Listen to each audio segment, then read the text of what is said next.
Olá! Neste vídeo vamos verificar como os sismos são registados e avaliados, abordando a intensidade e magnitude sísmicas.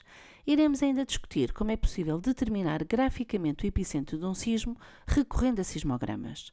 Eu sou a Telma Rodrigues, sou professora de Biologia e Geologia e vou tentar ajudar. Como se detectam e registam os sismos?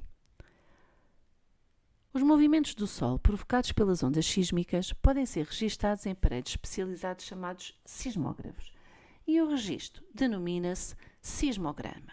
Geralmente um sismo é registado por 3 aparelhos orientados de forma diferente, 2 captam oscilações horizontais, segundo direções norte-sul e este-oeste, e o terceiro registra as oscilações verticais.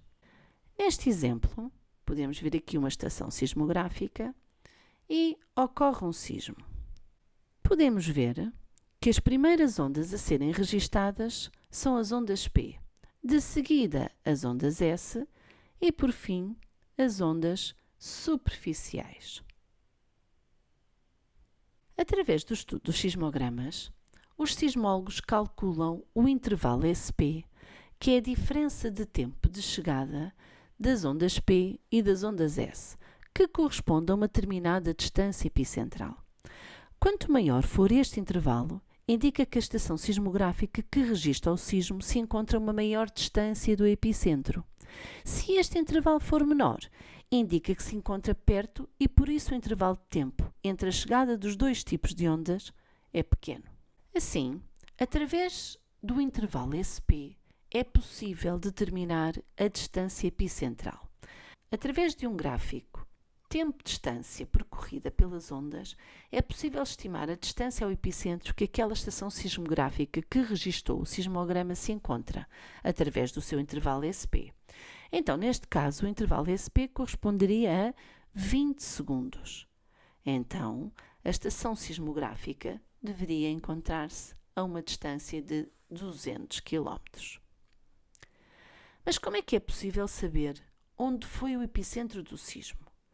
Utilizando os dados de um sismograma, apenas sabemos que o epicentro se encontra a uma determinada distância, a 200 km, por exemplo, como vimos no sismograma anterior, mas não sabemos em que direção.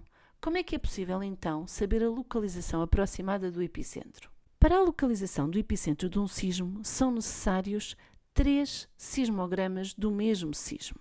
São necessários, então, dados de 3 estações sismográficas. Para cada estação sismográfica, desenha-se uma circunferência com centro na estação e raio correspondente à sua distância epicentral. Faz o mesmo para a estação 2, para a estação 3 e no ponto onde se intersetam as circunferências será então o epicentro de um sismo. Atualmente, o cálculo da localização do epicentro de um sismo é feito automaticamente por computadores que determinam também a profundidade do foco sísmico. Como podemos avaliar os sismos? Os sismos podem ser avaliados tendo em conta a sua magnitude e a sua intensidade. Qual a diferença entre magnitude e intensidade de um sismo? O que é então a magnitude de um sismo? Podemos dizer que a magnitude é a quantidade de energia libertada no foco ou hipocentro de um sismo. Assim, um sismo possui uma e apenas uma magnitude, pois corresponde à energia que se liberta no momento em que o sismo se origina. E baseia-se no estudo de sismogramas. Em 1935, Charles Richter e Ben Gutenberg desenvolveram a primeira escala de magnitudes. Ficou, por isso, designada por escala de Richter. Para a determinação da magnitude de um sismo, é importante o intervalo SP, que é a diferença do tempo de chegada das ondas P e S e que corresponde a uma determinada distância epicentral, e ainda sabermos a amplitude máxima, que vai desde o zero até ao ponto mais alto do sismograma. Com estes valores, podemos fazer a determinação gráfica da magnitude de um sismo. Vejamos aqui, colocamos ali a distância epicentral, a amplitude máxima do sismo e conseguimos determinar que esse sismo tinha aproximadamente uma magnitude de 4,5. A escala de Richter ou a escala de magnitudes é uma escala logarítmica e aberta. Ser logarítmica significa que o aumento de um número inteiro na escala de Richter, por exemplo, passar de 4,5 para 5,5, corresponde a uma amplitude 10 vezes maior. Passei de 10 para 100. Corresponde ainda a um aumento de cerca de 32 vezes da energia libertada. Portanto, uma magnitude 5 para uma magnitude 6, temos 32 vezes mais energia libertada. E assim, sucessivamente. Podemos mesmo verificar que um sismo com magnitude 9 liberta cerca de 1000 vezes mais energia que um sismo com magnitude 7. Ser aberta significa que não tem limite máximo, embora até à data não se tenham registado sismos com magnitude superior a 9,5. E por ser uma escala logarítmica, percebe-se que cada vez é mais difícil termos sismos com magnitude ainda maior, porque um sismo de magnitude 10 teria que ser 32 vezes mais energia do que um sismo de magnitude 9, que já é um sismo extremamente violento. Em 1979, Hiro Kanamori e Thomas Hanks desenvolveram uma nova escala, a escala de magnitude de momento, que permite ter uma medição mais precisa da energia libertada e tem em conta o deslocamento da falha que deu origem ao sismo. Esta nova escala surgiu devido a algumas limitações na medição da magnitude com valores superiores a 6,5. Verificou-se que a energia libertada era subestimada.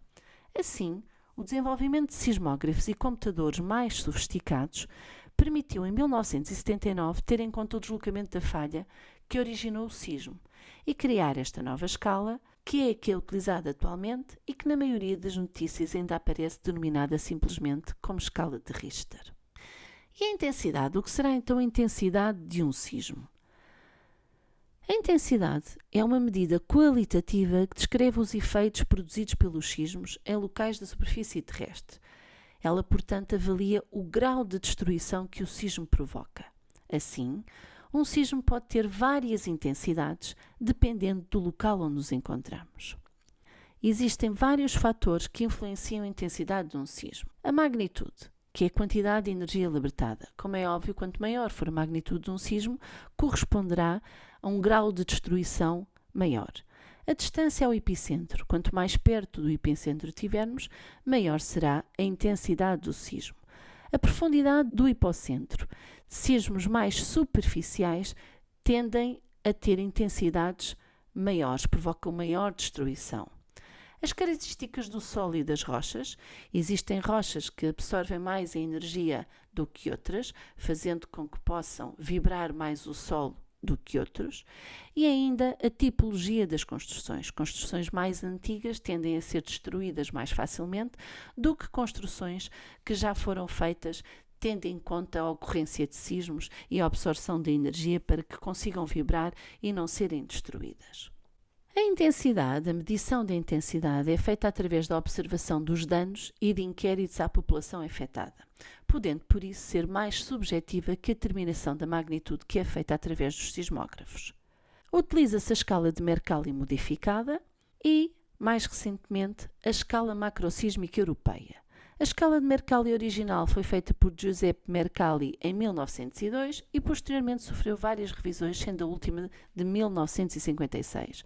A escala macrosísmica europeia foi proposta em 1992, tendo por base a escala de Mercalli, sendo a última revisão de 1998.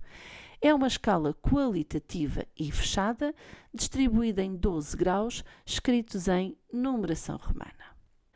Utilizando os valores de intensidade sísmica, é possível criar mapas ou cartas de isocistas, que são linhas que unem pontos do terreno onde o sismo ocorreu com a mesma intensidade. A irregularidade do traçado das isocistas traduz a heterogeneidade dos solos e das rochas que as ondas sísmicas atravessam, e é por isso que este traçado não são circunferências perfeitas, mas curvas irregulares. No caso das áreas geográficas de baixa ou nula densidade populacional, como é o caso dos oceanos, a incerteza na determinação da intensidade do sismo leva a que as isocistas estejam a tracejado. Ficou percebido? Espero que sim.